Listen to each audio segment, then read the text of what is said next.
Assalamualaikum warahmatullahi wabarakatuh. Kita berjumpa lagi di channel YouTube ini.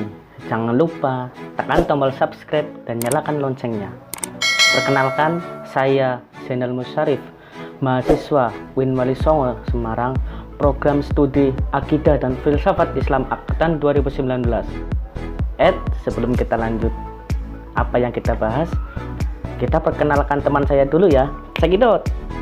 Assalamualaikum warahmatullahi wabarakatuh. Alhamdulillahirrabbilalamin. Berjumpa lagi dengan channel YouTube jurusan Akidah Filsafat Islam UIN Wali Songo Semarang. Saya Lailatul Hidayah, mahasiswa prodi Akidah Filsafat Islam. Untuk memenuhi tugas mata kuliah Filsafat Modern, kelompok kami akan membahas 3 tokoh filsuf pada abad ke-17, yaitu Blaise Pascal, John Locke, serta Baruch de Spinoza. Sebelum kita lanjut pembahasan ke tokoh-tokoh filsafat, kita bahas dulu bagaimana filsafat abad ke-17. Nah, filsafat abad ke-17 umumnya di dunia barat dianggap sebagai awal dari filsafat modern dan keberangkatan dari pendekatan abad pertengahan, terutama skolastisisme. Filsafat abad ke-17 sering disebut zaman alasan atau zaman rasionalisme dan dianggap menggantikan era filsafat Renaissance dan mendahului zaman pencerahan.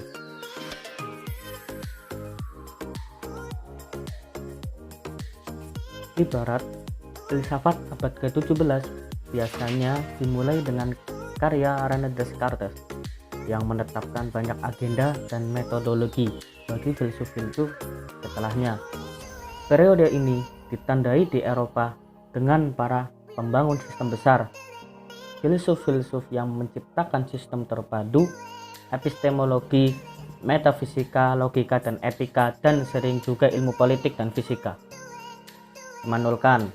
Mengklasifikasikan pendahulu-pendahuluannya dalam 2 aliran, apa saja, yaitu rasionalis dan empiris.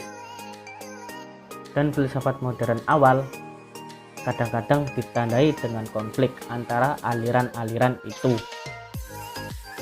Nah, sebutan filsafat modern awal itu untuk filsafat abad ke-17 dan ke-18. Banyak sekali tokoh-tokoh filsuf pada abad ke-17 seperti Descartes, Bacon, Hobbes, Pascal, Locke, Spinoza, dan masih banyak lagi yang belum bisa saya sebutkan satu persatu. Nah, di video ini kelompok kami akan membahas 3 tokoh filsafat modern pada abad ke-17, yaitu Pascal, Locke, dan Spinoza.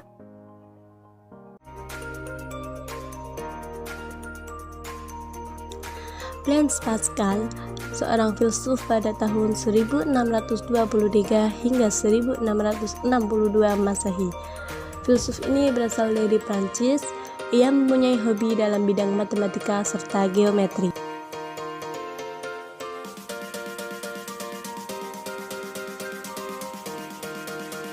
Bersama Pierre de Fermat, ia menemukan teori tentang probabilitas.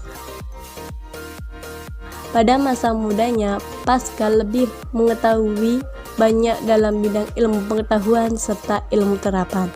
Pada tahun 1642, ia berhasil menemukan mesin penghitung untuk pertama kalinya, guna untuk membantu ayahnya dalam menghitung pajak. Pascal dikenal sebagai orang yang jenius, religius, serta filosofis pada zamannya. Pada tahun 1646, Pascal terlibat dalam gerakan Front Royal yang keras dan para Jansenis. Gerakan tersebut dapat terpisah pada dunia. Pada tahun 1654, ia mulai mendalami religius. Pascal mempunyai karya yang terkenal dengan Penses. Karyanya tersebut terbit sesudah ia meninggal dunia. Inti buku tersebut berusaha menyikapi pemikiran persoalan tentang religiulitas yang dalam dan penolakan terhadap rasionalisme filosofis pada zamannya.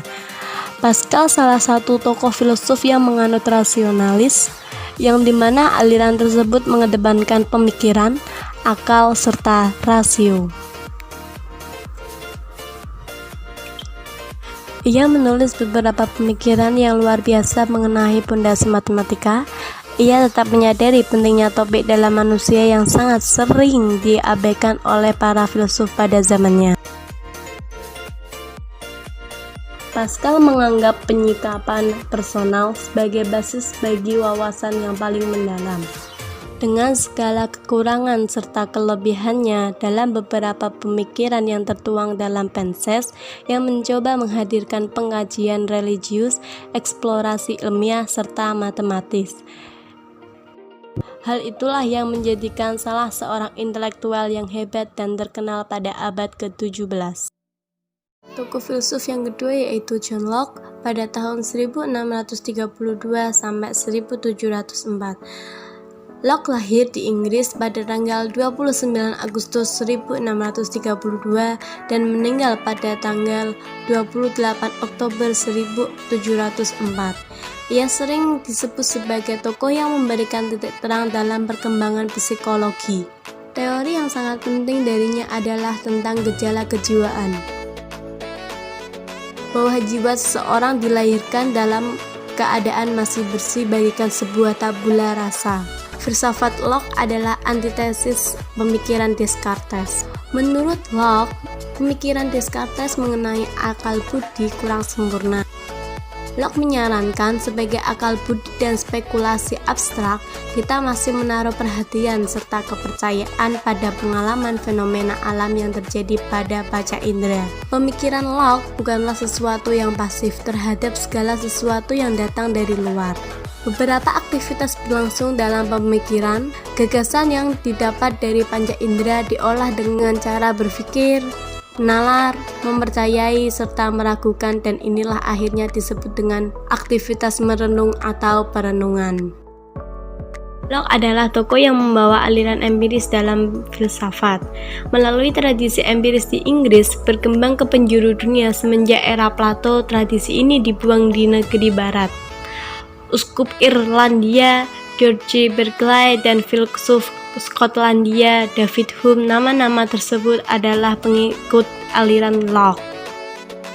Selain dikenal sebagai filsuf empiris, Locke juga dikenal sebagai fisikawan. Ia tak suka maupun senang dalam hal yang berbelit-belit seperti filsuf Platonia. Yang membedakan Locke dengan yang lainnya adalah karakter pemikirannya yang empiris dibangun atas dasar tunggal dan serbaguna. Semua pengalaman maupun pengetahuan, Locke membedakan antara apa yang dinamakan kualitas primer dan kualitas sekunder. Yang dimaksud dengan kualitas primer adalah luas, berat, jumlah, dan sebagainya. Jika sampai pada masalah kualitas seperti ini, kita bisa merasa yakin bahwa indera tersebut dapat meniru secara objektif. Kita juga bisa merasakan kualitas lain dalam benda. Kita akan mengatakan bahwa sesuatu tersebut manis atau pahit, hijau ataupun merah. Locke menyebut sebagai kualitas sekunder. Penginderaan semacam inilah yang tidak dapat meniru kualitas sejati yang melekat pada benda itu tersendiri.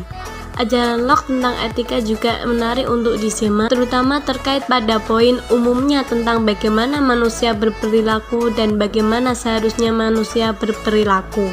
Menurut Locke, manusia selalu digerakkan semata-mata oleh keinginan untuk memperoleh kesenangan serta kebahagiaan. Dalam pemikiran ini, Locke selalu menekankan supaya kehidupan manusia dibimbing oleh kepentingan jangka panjang. Maksud jangka panjang di sini adalah kebijaksanaan.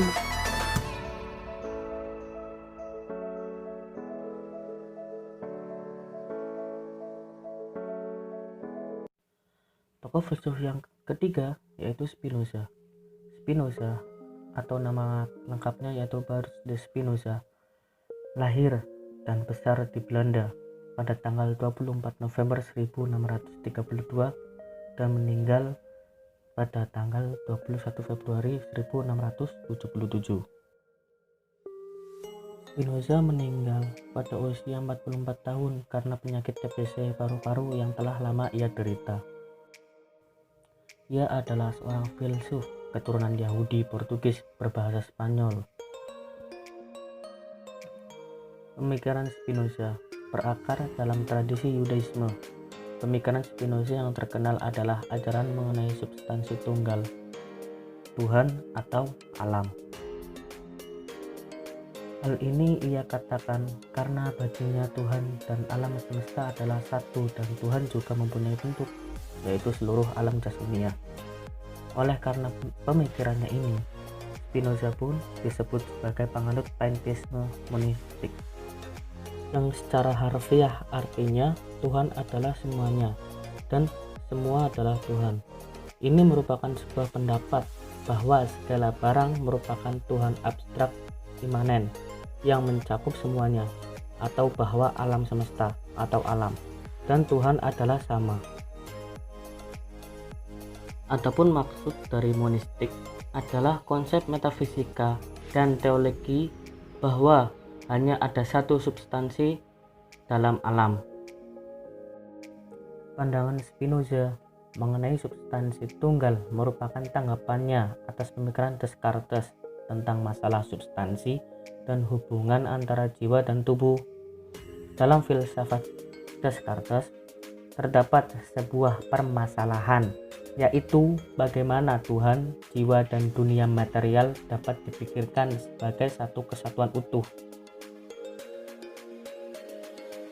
Dalam bukunya Spinoza yang berjudul Etika Ordine Geometrico Demonstranda, Spinoza mencoba menjawab permasalahan ini. Ia memulai menjawab permasalahan dari filsafat Descartes dengan memberikan sebuah pengertian mengenai substansi. Substansi dipahami sebagai sesuatu yang ada dalam dirinya sendiri dan dipikirkan oleh dirinya sendiri. Artinya, sesuatu yang konsepnya tidak membutuhkan konsep lain untuk membentuknya. Menurut Spinoza, sifat substansi adalah abadi, tidak terbatas, mutlak, dan tunggal utuh. Yaitu hanya ada satu yang dapat memenuhi definisi ini, yaitu Tuhan.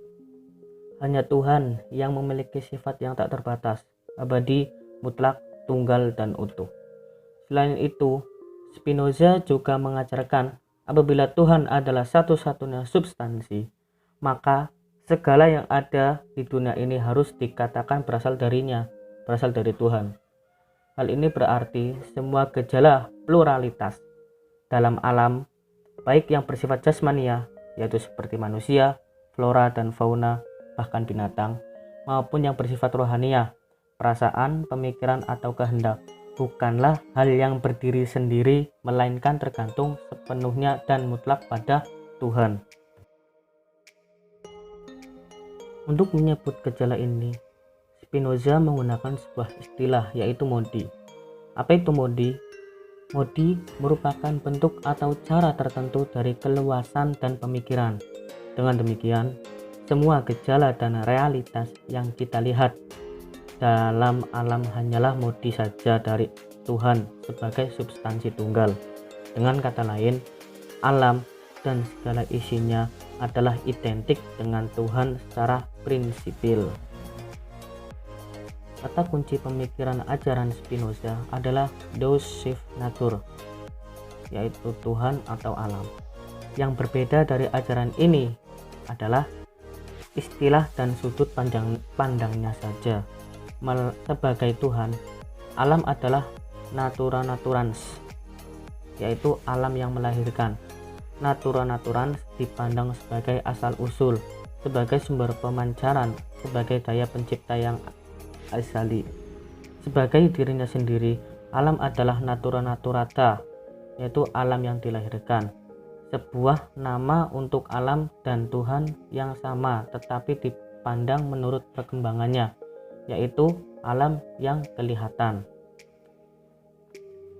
Nah, dengan ini Spinoza membantah ajaran Descartes bahwa realitas seluruhnya terdiri dari 3 substansi, yaitu Tuhan, jiwa, dan materi.